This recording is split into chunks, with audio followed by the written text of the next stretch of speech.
بسم اللہ الرحمن الرحیم۔ السلام علیکم محترم ناظرین۔ سیدنا عثمان غنی رضی اللہ تعالیٰ عنہ اور یزید ملعون ایک ہی خاندان سے تعلق رکھتے تھے۔ امیر المومنین حضرت عثمان غنی رضی اللہ تعالیٰ عنہ بنی امیہ کے کس خاندان سے تعلق رکھتے تھے اور یزید ملعون کے ساتھ آپ کا کیا رشتہ تھا اور خاندان کے کس فرد پر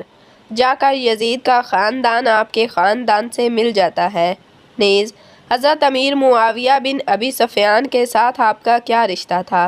حضرت عثمان بن عفان کا تعلق اموی خاندان سے تھا جو بنو ہاشم کا حریف تھا اور رسول اللہ صلی اللہ علیہ وآلہ وسلم کی کامیابی کو اس لیے خوف و حسد کی نگاہ سے دیکھتا تھا کہ اس طریقہ سے عرب کی سیادت کی باغ بنو امیہ کے ہاتھ سے نکل کر بنو ہاشم کے دستے اقتدار میں چلی جائے گی۔ یہی وجہ تھی کہ عقبہ بن ابی معیط اور ابو سفیان وغیرہ اس تحریک کے دبانے میں نہایت سرگرمی سے پیش تھے، لیکن حضرت عثمان بن عفان رضی اللہ تعالیٰ عنہ کا آئینہ دل خاندانی تعصب کے گرد و غبار سے پاک تھا، اس لیے اس قسم کی کوئی پیش بینی ان کے صفائے باطن کو مقدر نہ کر سکی۔ انہوں نے نہایت آزادی کے ساتھ اپنے خاندان کے خلاف اس زمانہ میں حق کی آواز پر لبیک کہا، جبکہ صرف 35 یا 36 زن و مرد اس شرف سے مشرف ہوئے تھے۔ حضرت عثمان غنی رضی اللہ تعالیٰ عنہ 576 عیسوی یعنی عام الفیل کے واقعہ سے تقریباً 6 سال بعد طائف میں پیدا ہوئے۔ آپ عشرہ مبشرہ یعنی ان 10 صحابہ کرام میں شمار ہوتے تھے جن کو اللہ تعالیٰ نے دنیا میں ہی جنت کی بشارت دے دی تھی۔ آپ کی 4 بیویوں سے 9 بچے تھے اور ان سب سے نمایاں آپ کے 4 بیٹے تھے۔ عثمان غنی رضی اللہ تعالیٰ عنہ کا ذوالنورین کہا جاتا ہے، یعنی 2 نور والا، کیونکہ آپ واحد صحابی ہیں کہ جن کے حصے میں پیغمبر الزمان نبی صلی اللہ علیہ وسلم کی یکے بعد دیگرے 2 بیٹیاں نکاح میں آئیں، یعنی حضرت سیدہ رقیہ رضی اللہ تعالیٰ عنہ اور سیدہ ام کلثوم رضی اللہ تعالیٰ عنہ آپ کے نکاح میں آئیں، اور اب تک کی تمام روایات سے یہی ثابت ہوتا ہے کہ آپ تاریخ انسانی کے وہ واحد شخصیت ہیں جس کو یہ شرف حاصل ہوا کہ اس کے نکاح میں کسی بھی نبی کی 2 صاحبزادیاں آئیں، بلکہ نبی کریم صلی اللہ علیہ وسلم نے فرمایا کہ اگر میری 4 بیٹیاں ہوتی تو میں چاروں کا نکاح عثمان غنی سے کرتا۔ آپ قریش کے انتہائی مالدار انسان تھے، اتنے مالدار تھے کہ جب مدینہ طیبہ ہجرت کے بعد مسلمانوں کو پانی کا مسئلہ درپیش آیا تو آپ نے ایک یہودی سے 20,000 درہم کے عوض ایک کنواں خرید کر مسلمانوں کے لیے وقف کر دیا۔ 20,000 درہم اس دور کی ایک خطیر رقم تھی جو شاید ہی اس وقت اسلام قبول کرنے والے کسی مسلمان کے پاس ہوگی۔ آپ کی اسی سخاوت کی وجہ سے نبی کریم صلی اللہ علیہ وسلم نے آپ کو غنی کا لقب عطا کیا۔ آپ کے والد عفان بن ابو العاص تھے جو کہ 6 صدی عیسوی میں عرب کے ایک مایہ ناز مالدار تاجر تھے جن کے پاس سینکڑوں قافلے عرب سے مختلف ملکوں میں تجارت کی غرض سے جاتے تھے۔ آپ کے والد ہی ان قافلوں کی نگرانی کرتے تھے، اور پھر اسی طرح جب وہ ایک تجارتی سفر پر تھے تو راستے میں ہی ان کا انتقال ہو گیا۔ یوں سیدنا عثمان غنی چھوٹی عمر میں ہی ایک وسیع تر کاروبار کے مالک بن گئے۔ عثمان غنی کے دادا ابو العاص تھے۔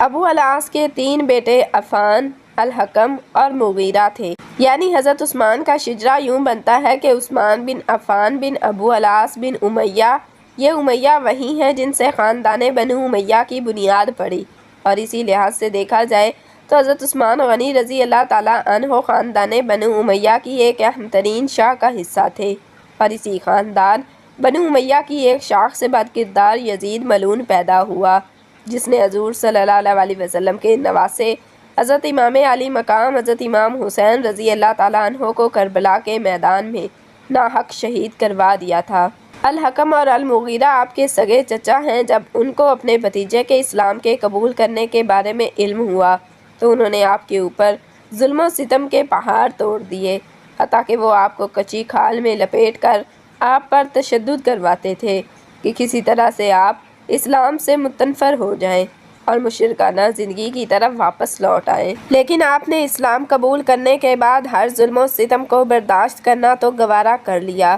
لیکن اسلام اور اللہ کے رسول صلی اللہ علیہ وسلم کی رفاقت کو چھوڑنا اور ترک کرنا قبول نہ کیا، حتیٰ کہ آپ کو اپنا آبائی وطن بھی چھوڑ کر کہیں اور جانا پڑا۔ جب آپ امیر المومنین بنے تو آپ اکثر کہا کرتے تھے کہ مجھے اپنے خاندان سے اہل بیت اطہار کے بغض اور دشمنی کی بو آتی ہے۔ آپ نہایت دور اندیش، صوفی طبیعت اور درویش صفت انسان تھے۔ یہاں ایک اور بات بھی بتاتے چلیں کہ مروان جو آپ کے دور حکومت میں آپ کا مشیر خاص تھا، وہ آپ کے سگے چچا الحکم کا بیٹا تھا۔ اس لحاظ سے آپ کا چچا زاد بھائی بھی تھا۔ ابو الاس کے تینوں بیٹوں کے علاوہ دو بیٹیاں، جن میں سے ایک کا نام صفیہ تھا جس کی شادی ابو سفیان سے ہوئی تھی، جن میں سے ان کی ایک بیٹی ام حبیبہ پیدا ہوئی، اور یہ وہی ام حبیبہ ہیں جنہیں نبی کریم صلی اللہ علیہ وسلم کے نکاح میں آنے کا بھی شرف حاصل ہوا۔ یعنی ام حبیبہ بھی رشتے کے اعتبار سے عثمان غنی رضی اللہ تعالیٰ عنہ کی چچی زاد بہن تھی۔ اگر بنو امیہ کے سب سے اہم اور حکمران خاندان کی بات کریں تو اس خاندان کا جد امجد حرب ابن امیہ تھا، جو کہ امیر المومنین حضرت عثمان غنی رضی اللہ تعالیٰ عنہ کے خاندان کے جد امجد ابو الاس کا سگا بھائی تھا، اور حرب بن امیہ کی وجہ شہرت اس کا بیٹا ابو سفیان بن حرب تھا۔ یعنی امیر المومنین حضرت عثمان غنی رضی اللہ تعالیٰ عنہ کے پردادا اور ابو سفیان بن حرب کے دادا ایک ہی شخص یعنی بنو امیہ بن عبد الشمس تھے۔ ابو سفیان نے فتح مکہ پر اسلام قبول کیا تھا، لیکن اسلام قبول کرنے سے پہلے وہ نبی صلی اللہ علیہ وسلم کا سب سے بڑا دشمن تھا۔ آپ حضرت امیر معاویہ کے والد اور یزید ملعون کے دادا تھے۔ دوستو ذرا غور کریں تو معلوم ہوتا ہے کہ امیہ بن عبد الشمس کے ایک بیٹے سے امیر المومنین حضرت عثمان غنی اور مروان بن حکم کا خاندان نکلتا ہے، اور یہ سبھی بنو امیہ ہی کہلاتے ہیں جو تقریباً ایک مدت تک حکمرانی میں رہے۔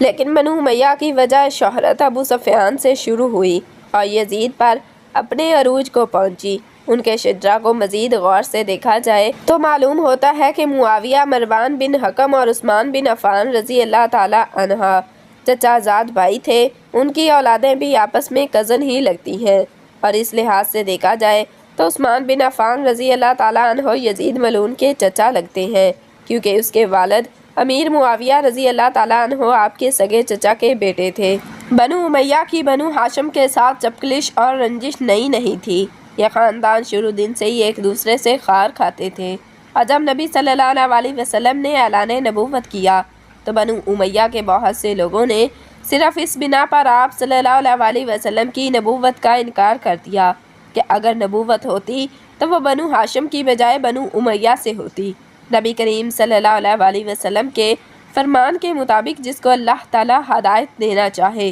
اس کو کوئی گمراہ نہیں کر سکتا، اور جس کو اللہ تعالیٰ ہی گمراہ کر دے تو اس کو ہدایت کون دے سکتا ہے۔ اسی کے مصداق حضرت عثمان غنی رضی اللہ تعالیٰ عنہ بنو امیہ جیسے متصب پسند خاندان سے ہونے کے باوجود نبی صلی اللہ علیہ وسلم کے جانثار اور صف اول کے صحابہ کرام میں شمار ہوئے، بلکہ مسلمانوں کے خلیفہ بھی بنے، اور انہوں نے دنیا میں ہی نبی صلی اللہ علیہ وسلم کی زبان عطر سے جنت کی بشارت بھی پائی، اور ایک بار نہیں بلکہ 2 بار دنیا میں ہی جنت کی بشارت بھی حضرت عثمان غنی رضی اللہ تعالیٰ عنہ کو ملی۔ محترم ناظرین، ویڈیو کیسی لگی؟ ویڈیو کو لائک کر دیں، شیئر کر دیں، اور مزید ایسی ویڈیوز کے لیے چینل کو سبسکرائب کر دیں، اور کمنٹ سیکشن میں اللہ تعالیٰ کے 99 ناموں میں سے ایک نام ضرور ٹائپ کریں۔ جزاکم اللہ خیراً کثیراً۔